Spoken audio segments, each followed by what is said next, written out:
Good day to all prospective employers in Hong Kong. My name is Marjorie Bisaya, 28 years old, married to Conrado Aranca, 35 years old. We have two sons. My father's name is Marshall Bisaya and my mother's name is Rodessa Bisaya. I have one sister and I am the first in the family.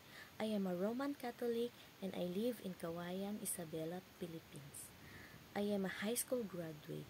I work as a domestic helper in the Philippines for 2 years. I serve 5 members of the family, 2 adults and 3 children. My duties are taking care of the children, cooking food, cleaning the house, laundry, ironing, washing the dishes, and many more. And I have a lot of experience for taking care of a newborn baby and a toddler. To all prospective employers in Hong Kong, please choose me as your domestic helper because I'm an honest, trustworthy, patient, self-motivated, and a hardworking person.